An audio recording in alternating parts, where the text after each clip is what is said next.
NKT world में आप सभी का स्वागत है। बिहार बोर्ड का जो ऑफिशियल ट्विटर अकाउंट है और जो फेसबुक है, उसमें पहले भी हम लोग सभी विद्यार्थियों को जो मैट्रिक परीक्षा पास किए हैं या फेल किए हैं, उनको सूचना दी गई है कि स्क्रूटनी और स्पेशल कम कंपार्टमेंटल एग्ज़ाम का प्रोसेस क्या होगा। सवाल यह है कि उनमें कुछ बहुत ही संक्षिप्त सारांश में सूचना है, पूरा डिटेल्स में सूचना नहीं है। कई विद्यार्थियों का फ़ोन आ रहा है कि कंपार्टमेंटल कम स्पेशल में कौन बैठ सकता है और कौन नहीं बैठ सकता है। ये कई विद्यार्थियों के लिए ये एक अहम इशू आ गया है और लोग समझ नहीं पा रहे हैं। इस वीडियो के माध्यम से जो प्रश्न अभी तक हमारे पास आए हैं बोर्ड में, उन प्रश्नों को मैं सॉर्ट आउट कर रहा हूं। इस वीडियो में बने रहिएगा और आप दूसरे विद्यार्थियों को भी बता सकते हैं अगर कोई व्यक्ति नहीं समझ पाता है स्क्रूटनी के बारे में, कंपार्टमेंटल के बारे में। और मैं एक एक बात बता रहा हूं, यानी कंप्लीट आपका कौन बैठेगा कौन नहीं बैठेगा और उसका क्या क्राइटेरिया होगा, ये मैं बताने जा रहा हूं 5 मिनट के वीडियो में।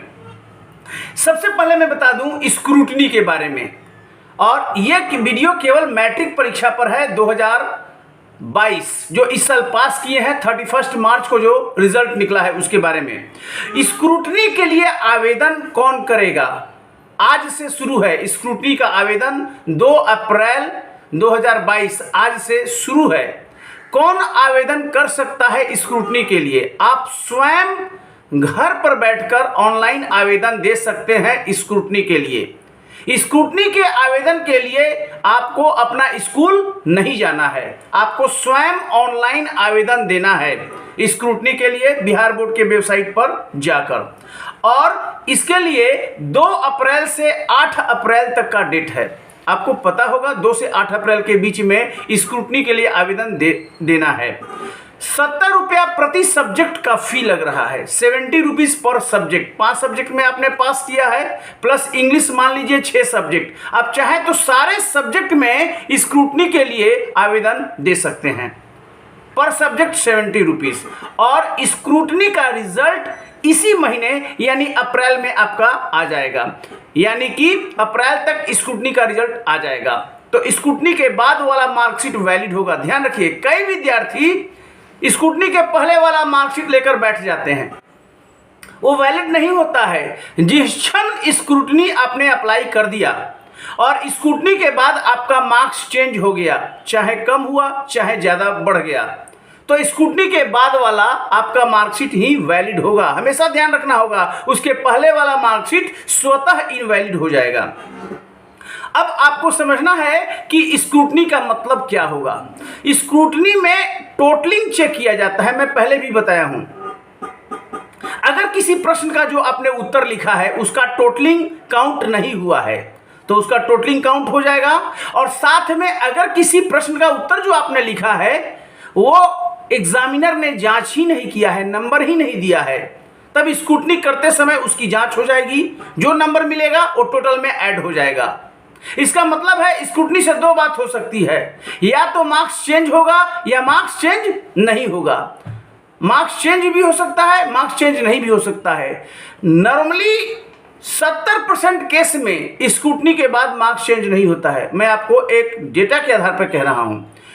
अराउंड 60 to 70% का जो डेटा होता है स्क्रूटनी में नो चेंज आता है स्क्रूटनी के बाद। हाँ, 40 से लेकर 30% का डेटा है जहां पर चेंज होता है। और चेंज का मतलब है आपका नंबर कम भी हो सकता है, नंबर बढ़ भी सकता है। अब आपको डिसीजन लेना है, क्योंकि एग्जामिनेशन हॉल में आपने लिखा है और कैसा लिखा है ये आपको पता है कि क्या लिखा है क्या नहीं लिखा है। तो सोच समझ के डिसीजन लेना होगा।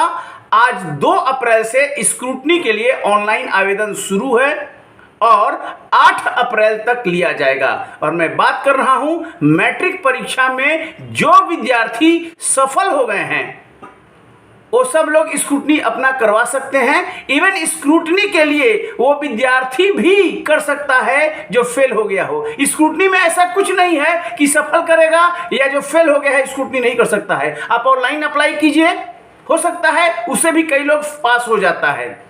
तो सफल विद्यार्थी और फेल विद्यार्थी दोनों स्क्रूटनी के लिए योग्य हैं। ऑनलाइन आवेदन करना होगा अपने घर से या साइबर कैफे से, जहां भी कीजिए। स्कूल इसमें आपको मदद नहीं करेगा। पर सब्जेक्ट 70 फी लगेगा और 8 अप्रैल तक ऑनलाइन आवेदन का पोर्टल चलेगा। अब संक्षिप्त में बात करें, कंपार्टमेंटल कम विशेष परीक्षा। केवल कंपार्टमेंटल परीक्षा होता है, लेकिन इस बार केवल यह कंपार्टमेंटल नहीं है, बल्कि यह कंपार्टमेंटल कम विशेष परीक्षा, इसको इंग्लिश में कहते हैं कंपार्टमेंटल कम स्पेशल एग्जाम 2022, ये हो रहा है। अब ये एग्जाम का एक अलग महत्व है और इसको समझना चाहिए, क्योंकि हम लोग जो ट्विटर पर दिए हैं, फेसबुक पर दिए हैं, उसमें पूरा डिटेल्स नहीं है कि ये परीक्षा में कौन बैठेगा कौन नहीं बैठेगा। शुरुआत से मैं बता दूं, आवेदन कंपार्टमेंटल कम स्पेशल एग्जाम के लिए जो एप्लीकेशन आपको देना पड़ेगा, भरना पड़ेगा, वह केवल और केवल आपके स्कूल वाले ही ऑनलाइन सबमिट कर सकेंगे। आप स्वयं कंपार्टमेंटल कम स्पेशल एग्जाम का अप्लाई नहीं कर पाइएगा। आपको स्कूल लेकिन जाना है और एक हार्ड कॉपी में वो फॉर्म देंगे, वो आपको भरना है, लेकिन ऑनलाइन सबमिट आपके स्कूल वाले ही करेंगे। और कंपार्टमेंटल के लिए ऑनलाइन आवेदन स्कूल वाले को करना है। आज से शुरू है, यानी 2 अप्रैल से और 6 अप्रैल तक, यानी 2, 3, 4, 5, 6, मात्र 5 दिन ये पोर्टल खुला रहेगा। स्क्रूटनी तो 8 तक है, लेकिन कंपार्टमेंटल कम स्पेशल एग्जाम के लिए जो ऑनलाइन अप्लाई करना है स्कूल वाले को, वो मात्र 6 अप्रैल तक ओपन रहेगा। और कंपार्टमेंटल जो एग्जाम है वो आपका अप्रैल मई में ही हो जाएगा, यानी अप्रैल के अंत में होगा या फिर मई फर्स्ट वीक तक जा सकता है। इसका डिटेल्ड प्रोग्राम तुरंत आने वाला है और मई में ही इसका रिजल्ट आ जाएगा। मई में ही कंपार्टमेंटल एग्जाम का रिजल्ट आ जाना है। अब कंपार्टमेंटल एग्जाम के लिए सभी को परीक्षा शुल्क देना है। ये तो तय है कि आपको एग्जामिनेशन फी जो लगता है वेबसाइट पर अनुसार दिया हुआ है, वो आपको पे करना पड़ेगा। अब ध्यान से सुनिए कि स्पेशल कंपार्टमेंटल एग्जाम में कौन बैठ सकता है और कौन नहीं बैठ सकता है। इस वीडियो का उद्देश्य यही समझाना है और आप दूसरे को भी मदद कीजिए इस वीडियो को फॉरवर्ड करके, क्योंकि कई लोगों को भारी कंफ्यूजन है कि हम बैठ सकते हैं कि नहीं। हमारे पास बहुत से क्वेरी आ रहे हैं, उन्हीं क्वेरी को मैं जवाब दे रहा हूं। उसी क्वेरी का उत्तर आज के वीडियो में शामिल है। पहला बात, कंपार्टमेंटल कोटि का व्यक्ति बैठेगा। कंपार्टमेंटल कोटि का व्यक्ति बैठेगा। कंपार्टमेंटल कोटि वाला कौन है? जो मैट्रिक 2022 एनुअल एग्जाम जिसका रिजल्ट अभी आया है 31 मार्च को, उसमें वो फेल हो गया हो, उसमें वह फेल हो गया है। कितने विषय में? 2 विषय में। 2 विषय में, एक विषय या 2 विषय, और प्लस इंग्लिश अलग से है, यानी 6 विषय जो है, 6 विषय में वो 2 विषय में फेल और इवन इंग्लिश में भी फेल है। इंग्लिश को अलग है, यानी 5 मेन विषय है, इंग्लिश अलग है, वो 6ठा विषय हो गया। इंग्लिश में केवल पासिंग चाहिए, तो 5 विषय में वो 2 में फेल है, कंपार्टमेंटल बैठेगा। और इंग्लिश में फेल है तो इंग्लिश में भी बैठेगा, यानी 2+1, 5 विषय में 2 में फेल, और अगर इंग्लिश में भी फेल है तो वो भी बैठेगा। यानी कंपार्टमेंटल का मतलब है maximum 2 subject plus 1 subject English, वो व्यक्ति बैठने के पात्र है। अगर आप 3 विषय में फेल हैं इंग्लिश को छोड़कर, तब आप नहीं बैठ पाइएगा। 1 विषय या 2 विषय में फेल हैं मेन में, और अगर इंग्लिश में भी फेल हैं तो ये, इसको कहा गया है कि 6 बाह्य विषयों में अधिकतम 2 में फेल, अंग्रेजी को छोड़कर, यानी अंग्रेजी में भी फेल हैं तो उसमें भी बैठिए एंड 2 और विषय में बैठिए। अब ये तो 2022 वाली बात हो गई। जो 2022 मैट्रिक एनुअल में जो फेल हुए हैं 2 विषय प्लस इंग्लिश, वो बैठ सकते हैं इस एग्जाम में जो अप्रैल में होने वाला है। अब आप चाहते हैं कि इस एग्जाम में आप ना बैठें जो अभी अप्रैल में होने वाला है, क्योंकि आपकी तैयारी मान लीजिए नहीं है या कोई और इंगेजमेंट है, आप कहीं चले गए हैं, तो निराशा की बात नहीं है, आगे अवसर मिलेगा।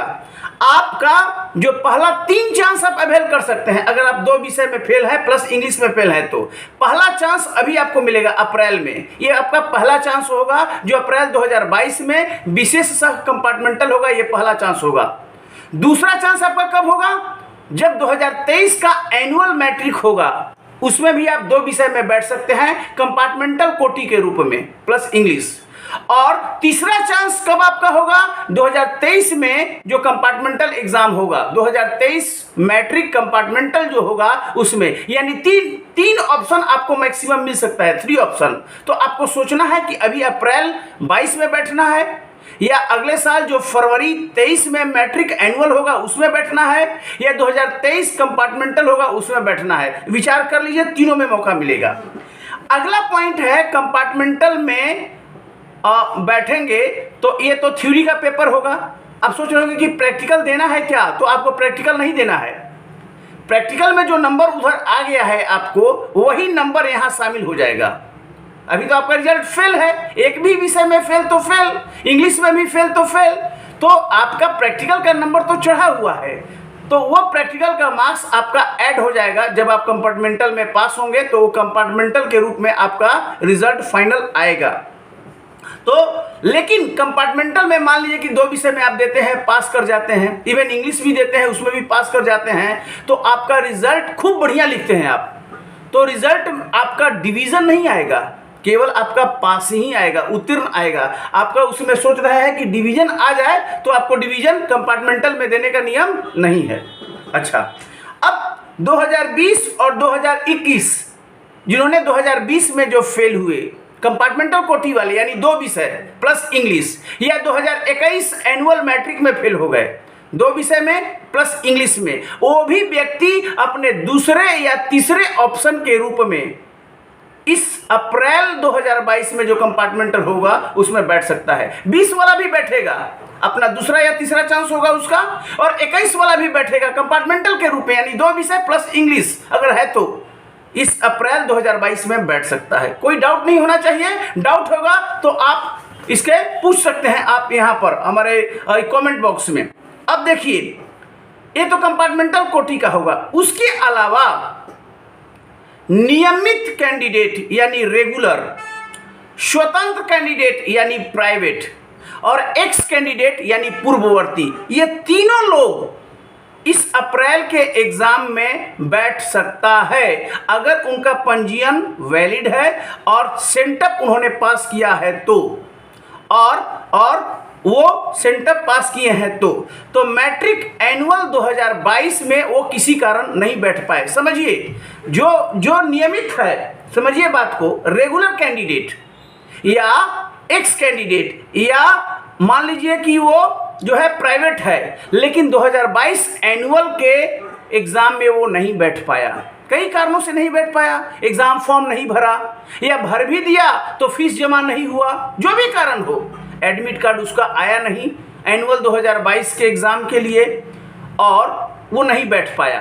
अब वो कैंडिडेट जो नियमित है, जो प्राइवेट है या एक्स कोटि का है, जो 2022 एनुअल में बैठा ही नहीं, उसका एडमिट कार्ड आया ही नहीं, वो सभी पेपर में बैठ सकता है इस विशेष कम कंपार्टमेंटल एग्जाम में, ऑल सब्जेक्ट में, और उसका परीक्षा फॉर्म भरना पड़ेगा, सभी विषयों का वो परीक्षा देगा, उसका प्रैक्टिकल भी होगा, ये ध्यान रखिएगा, नियमित का प्रैक्टिकल होगा, स्वतंत्र जो प्राइवेट है उसका भी होगा, एक्स का प्रैक्टिकल नहीं होगा।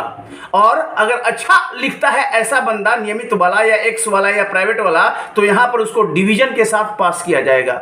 यही विशेष परीक्षा की ब्यूटी है, यहाँ पर उसको डिवीजन से पास किया जाएगा, सभी विषयों में देना होगा। क्यों? क्योंकि एनुअल 2022 मैट्रिक में वो एक भी पेपर में नहीं बैठा, क्योंकि उसका एग्जाम फॉर्म भरा ही नहीं गया, जिसकी भी लापरवाही हो।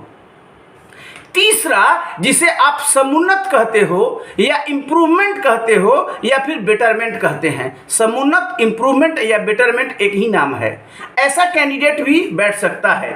मान लीजिए 2021 एनुअल में आप पास हैं, बेटरमेंट माने जो पास है, लेकिन वो चाहता है कि और हम अच्छा कर सकते थे, तो अब वो बेटरमेंट के लिए बैठ रहा है। वो फेल नहीं है, वो सभी विषयों में पास है, लेकिन वो चाहता है मेरे को अच्छे मार्क्स मिले, तो बेटरमेंट या इम्प्रूव करने के लिए बैठ रहा है। 2021 में सभी विषयों में उत्तीर्ण है और 2022 में एनुअल में वो बैठना चाहता था, लेकिन 22 में वो नहीं बैठ पाया। क्यों नहीं बैठ पाया? क्योंकि एग्जाम फॉर्म नहीं भर पाया। ऐसा विद्यार्थी जो है एक विषय जिसमें उसको कम नंबर आया है या सभी विषयों में वो बैठ सकता है। बेटरमेंट का मतलब है या तो आप सभी विषयों में बैठिए या एक विषय में बैठिए। ये ऑफिशियल नोटिफिकेशन मैं बता रहा हूं बोर्ड की तरफ से।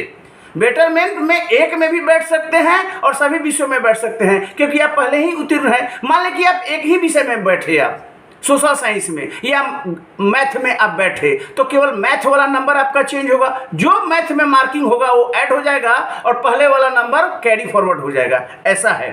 तो प्रैक्टिकल लेकिन आपका होगा नहीं, प्रैक्टिकल पुराना वाला ही मार्क्स रहेगा, केवल थ्योरी का आपका एग्जाम होगा और इसी को कहते हैं बेटरमेंट। यानी बेटरमेंट वाला विद्यार्थी एक विषय या सभी विषयों में बेटरमेंट कैंडिडेट के रूप में बैठ सकता है इंप्रूवमेंट करने के लिए, है ना। तो ये इंपॉर्टेंट है। लेकिन ध्यान में रखिए 2022 में पास हैं आप, तो 2022 में सभी विषयों में पास वाला विद्यार्थी इसमें बेटरमेंट नहीं बैठेगा। कौन बैठेगा? जो 2021 में सभी विषयों में उत्तीर्ण है वही बेटरमेंट कैंडिडेट के रूप में बैठ सकता है। 2022 एनुअल में जो सभी विषयों में अभी पास हुआ है 31 को जो रिजल्ट आया है, वो विद्यार्थी यहाँ अप्रैल 2022 में जो भी एग्जाम होगा विशेष में उसमें नहीं बैठ सकता है। कौन बैठ सकता है? 2021 वाला बैठेगा जो सभी विषयों में पास है। ध्यान देना है, इस साल जो 2022 में सभी विषयों में पास है लेकिन खुश नहीं है, बेटरमेंट देना चाहता है, इस साल वाला 2022 वाला, वो बेटरमेंट में कब बैठेगा? 2023 अगले साल एनुअल में बैठ सकता है। यही नियम है बेटरमेंट का, बोर्ड का जो रेगुलेशन है उसके बारे में बता सकता हूं। 2022 में आप एब्सेंट हो गए एक विषय में या दो विषय में एब्सेंट हो गए तो डेफिनेटली आप फेल हो गए हैं, एब्सेंट हो गए हैं, तब आप इस एग्जाम में नहीं बैठ पाइएगा। एक भी विषय में एब्सेंट हैं, अगर आप दो विषय तो छोड़ दीजिए, एक भी विषय में एब्सेंट हो गए हैं, वो लिखा गया है आपके रिकॉर्ड में आ गया है, तो वो विद्यार्थी ये नहीं कि एक विषय एब्सेंट है तो आप यहाँ पर बैठ जाइए, उनके लिए भी ये ऑप्शन नहीं है। कंपार्टमेंटल वाला चूंकि वो बैठा है और फेल हो गया है तो वो मैक्सिमम दो विषय के लिए बैठ सकता है। मुझे लगता है कि संपूर्ण आपका समाधान यहाँ पर हो गया होगा। कोई भी अगर डाउट है अगर आपको कौन बैठ सकता है नहीं बैठ सकता है, तो आपके प्रश्नों का स्वागत है। आप हमारे इस वीडियो के कमेंट बॉक्स में जाकर जो भी प्रश्न करना है हिंदी में या इंग्लिश में आप पूछ सकते हैं, उसका समाधान देंगे। बोर्ड की तरफ से ये जो नोटिफिकेशन आया है उसका डिटेल्स में बताया हूँ, और अलग अलग जो लोग प्रश्न करते हैं सभी प्रश्नों का उत्तर आज के वीडियो में शामिल है, क्योंकि लोग रोज ये प्रश्न पूछ रहे हैं कि ये बैठ सकता है कि नहीं, वो बैठ सकता है कि नहीं।